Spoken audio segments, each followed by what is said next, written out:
4월 3일 금요일 새벽 기도회를 시작하겠습니다. 찬송가 341장을 찬양하시겠습니다.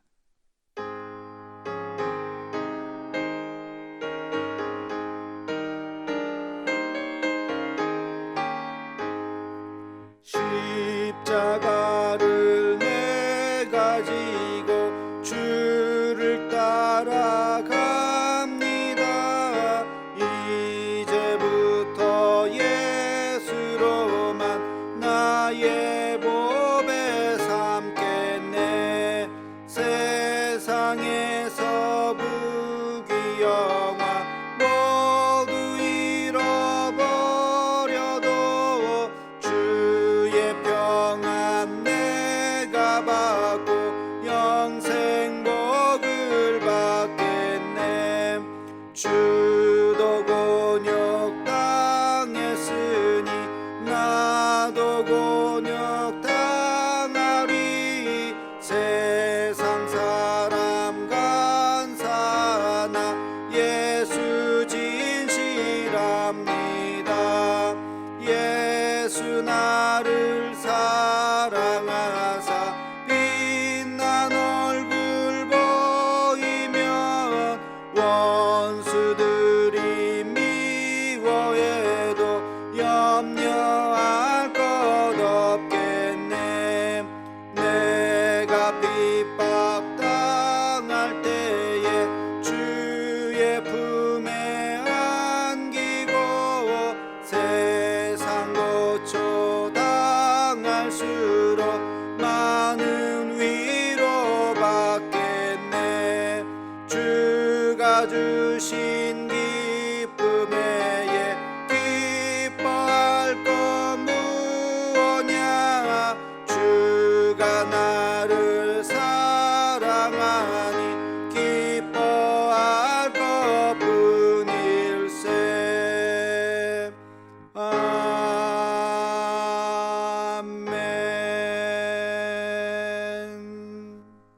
다 함께 공동 기도문을 낭독하겠습니다.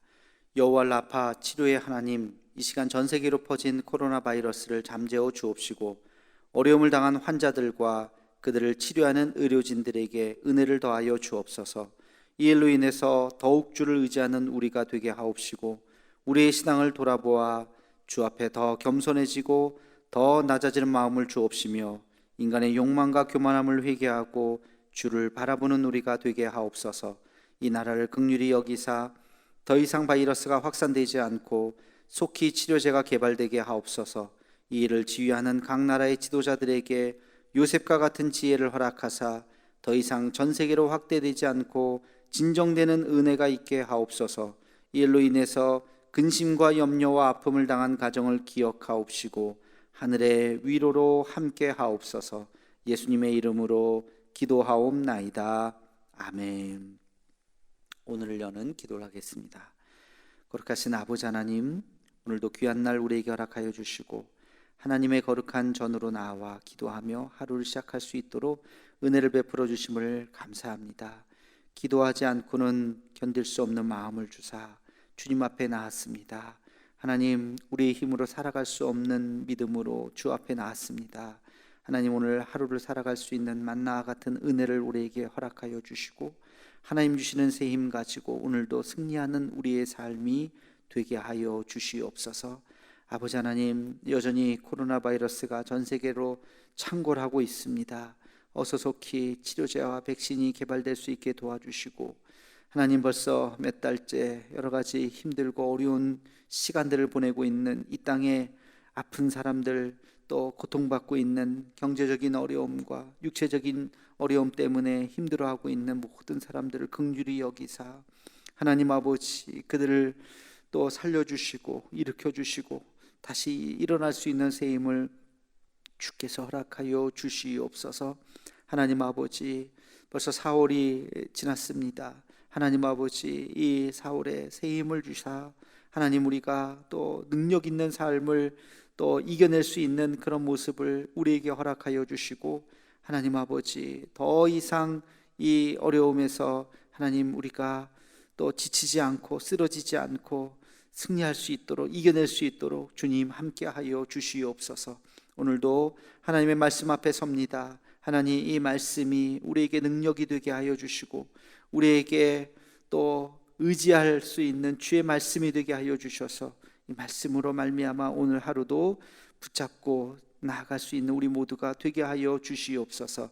예수님의 이름으로 기도하옵나이다. 아멘. 하나님께서 이 시간 우리에게 주신 말씀은 요한복음 18장 15절로 18절까지 말씀입니다. 요한복음 18장 15절로 18절까지 말씀입니다. 함께 같이 봉독하겠습니다. 시몬 베드로와 또 다른 제자 한 사람이 예수를 따르니 이 제자는 대제사장과 아는 사람이라. 예수와 함께 대제사장의 집들에 들어가고 베드로는 문 밖에 서 있는지라.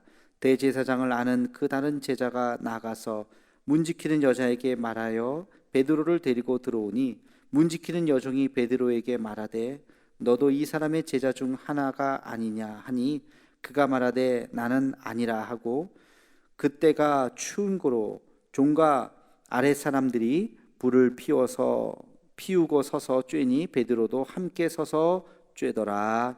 아멘. 오늘 본문 말씀은 베드로가 예수님을 부인하는 장면입니다. 베드로는 명실상부한 예수님의 수제자라고 말할 수 있지요. 예수님을 위해서 목숨까지도 바치겠다고 이야기했던 제자였습니다. 심지어는 바로 얼마 전에 예수님을 잡으러 왔던 이 말고의 귀를 칼로 자르기까지 했었던, 그렇게 예수님의 신복 중에 신복이라고 말할 수 있는 사람이었습니다. 그런데 그 베드로가 왜 예수님을 부인했을까? 오늘 말씀은 바로 그 지점입니다. 왜 예수님을 부인했을까? 첫 번째는요, 예수님에 대한 몰이해 때문에 그렇습니다. 예수님에 대한 몰이해, 예수님에 대한 잘못된 생각을 가졌다는 것이죠. 마지막 순간에 예수님께서 멋지게 반전을 할 거라고 끝까지 아마 믿었을 것입니다. 그런데 예수님은 끝까지 반전하지 못하고 아주 비참하게 재판을 받으시고 십자가 앞에 끌려가는 모습을 보게 되었던 것입니다. 거기에 대해서 예수님에 대한 실망과 또 자기 자신이 예수님의 제자들이라고 생각이 되었기 때문에 함께 같이 붙잡힐 수 있겠다 하는 두려움으로 가득 차게 되었습니다. 우리는 종종 우리의 인생에 대한 기대를 하죠. 우리가 아마 이렇게 될 거야, 아주 장밋빛 그런 기대를 하기도 합니다.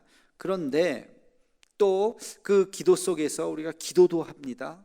하나님께서 내 기도에 응답해 주실 거라고 그렇게 우리는 꿈을 꾸죠. 그런데 그 꿈대로 이루어지지 못할 때도 있습니다. 내 뜻대로 되지 않았을 때 실망을 하고, 내 기도에 응답받지 못했을 때 하나님을 부인하게 되고 베드로와 같이 등을 지게 되는 것입니다. 아니, 예수님이라면 내 이 기도에 들어주셔야지, 내 개인적인 욕심도 아니고 이것을 통해서 내가 주님 앞에 영광 돌린다고 생각을 했는데, 근데 왜 이것을 들어주시지 않을까? 이 실망하는 마음에서 베드로처럼 예수님을 부인할 수도 있는 것입니다. 내 기대에 못 미치면 돌아서는 것, 이것이 바로 베드로와 같은 모습인 것이죠. 우리가 예수님을 이해하지 못했기 때문에 그렇습니다. 하나님의 더 크신 섭리를 우리는 잘 깨닫지 못했기 때문에 우리 마음대로 생각하고 우리 마음대로 돌아서게도 되는 것입니다. 예수님께서 십자가에 달려 죽으셨습니다. 제자들이 생각할 때는 이제 끝났다고 생각했습니다. 근데 끝난 게 아니죠. 예수님께서는 십자가의 죽음 너머에 부활이라고 하는 놀라운 계획을 갖고 계셨던 것입니다. 제자들은 생각조차 할 수 없는, 인간의 생각으로 부활을 생각조차 할 수 없는 그 놀라운 계획을 예수님께서는 갖고 계셨던 것입니다. 우리의 삶도 마찬가지입니다. 여기서 내 인생이 끝났구나, 이제 하나님은 내 인생에 없어 라고 우리는 종종 돌아섭니다. 그러나 하나님께서는 바로 그 지점부터 하나님의 놀라운 역사가 시작된다고 하는 것을 잊어서는 안 될 것입니다. 하나님의 더 큰 섭리가 있다는 것을 깨닫고 주님 앞에 나올 수 있는 우리가 되기를 간절히 소망합니다. 두 번째, 베드로의 부인은 인간의 연약함을 그대로 보여주고 있습니다. 베드로는 예수님을 위해서 자기의 목숨까지도 바친다고 이야기했습니다. 그 순간 그가 거짓말이었을까요? 아니라고 생각해요. 진심이었을 것입니다. 정말 예수님을 위해서 자기의 목숨까지도 바칠 수 있다고 그 순간은 다짐했을 것입니다. 근데 그 다짐은 너무나도 나약한 것입니다. 그 며칠의 시간이 지나고 나자 그 다짐은 온데간데 없이 예수님을 부인하게 되었습니다. 상황이 바뀌니까 결심도 바뀌는 것입니다. 우리의 인간의 결심이라고 하는 것은 그렇게 아주 연약한 것입니다. 그래서 우리는 주님이 필요합니다. 내 마음이, 내 결단이, 내 결심이 바뀌지 않기를, 이 마음이 끝까지 내가 죽는 그 순간까지 변하지 않기를 하나님께서 나와 함께 하시기를 우리는 기도해야 되는 것입니다. 지금은 뜨거운 마음으로 주님을 따르지만 만약에 내 상황이 바뀐다면, 여러분 상황이 바뀐다면, 지금보다 훨씬 더 좋아지지 않는다면 그럼에도 불구하고 주님을 따르시겠습니까? 상황이 바뀌면 우리는 주님을 부인할지도 모릅니다. 왜? 그게 인간의 연약한 모습이기 때문에 그렇습니다. 베드로가 그랬던 거예요. 주님을 위해서 내가 목숨을 바치겠습니다. 그렇게 결단했지만 어느 시간이 지나니까 목숨은커녕 두려워서 주님을 떠나버렸던 것입니다. 예전에 만났던 어떤 분이 기억이 납니다. 젊어서 전도사까지 하셨던 분이십니다. 근데 결국엔 사역지를 구하지 못하게 되자 돈을 벌기 시작했고, 돈 버는 일에 하다 보니까 주일도 빠지게 되었어요. 전직 전도사, 전직 사역자였죠. 생계에 밀려서 주일도 이제는 밥 먹듯이 빠지게 되고, 그러면서 하나님은 믿지만 신앙생활은 전혀 하지 못하는 어떤 한 분을 만났던 기억이 있습니다. 주님을 위해서 헌신하겠노라고 어느 젊은 한날 그렇게 결단을 했지만 결국엔 그 삶의 여러 가지 힘겨움 때문에 주님을 멀리하게 되었던 그분을 기억하면서 인간의 신앙이라고 하는 것이 얼마나 보잘것없는가, 우리의 결단과 의지라고 하는 것이 얼마나 나약한 것인가 하는 것을 다시 한번 깨닫게 되었습니다. 여러분, 베드로를 보면서 조롱하지 마시기 바랍니다. 우리도 언제 그렇게 될지 모릅니다. 그래서 우리는 늘 깨어서 두려운 마음으로 기도해야 됩니다. 내 삶이 끝나는 그 순간까지 이 믿음 지켜 주옵소서. 하나님을 끝까지 부인하지 않고, 내 삶이 달라져도, 상황이 달라져도, 여건과 환경이 달라져도 여전히 주님은 나의 주인이십니다.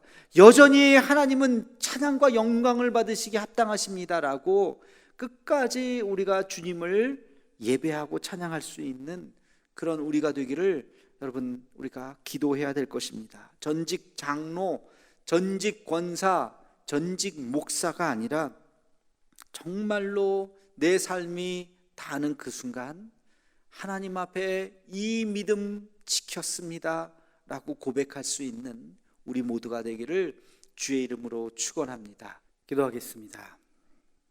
거룩하신 아버지 하나님, 베드로가 주님을 끝까지 따른다 하였지만 주님을 부인하는 모습을 살펴보았습니다. 하나님, 이 모습이 바로 우리들의 모습임을 깨닫습니다. 하나님, 우리도 우리의 믿음의 삶이 다하도록 주님을 부인하지 아니하고 끝까지 찬양할 수 있는 우리의 삶이 되게 하여 주옵소서. 환경과 역경과 또 상황이 달라진다 할지라도 여전히 주님은 선하시며 여전히 주님은 찬양받으시기 합당하신 주님이신 것을 잊지 않는 우리의 삶이 되게 하여 주시옵소서. 예수님의 이름으로 기도하옵나이다. 아멘. 우리 한 목소리로 나라 민족을 위해서, 북한과 통일을 위해서, 세계에 흩어진 선교사님과 태국의 이국찬 선교사님 그 사역을 위해서, 코로나19가 어서 잠재워지고 속히 치료제와 백신이 개발될 수 있게 해달라고, 오늘도 우리 대도의 가족들 주님께서 날개 그늘 아래 품어달라고, 이 방송을 듣는 모든 우리 믿음의 식구들 하나님께서 함께 해달라고 우리 한 목소리로 또 기도하시고 1339 기도 제목을 보시면서 우리 이웃을 위한 중보기도 계속해서 이어가도록 하겠습니다.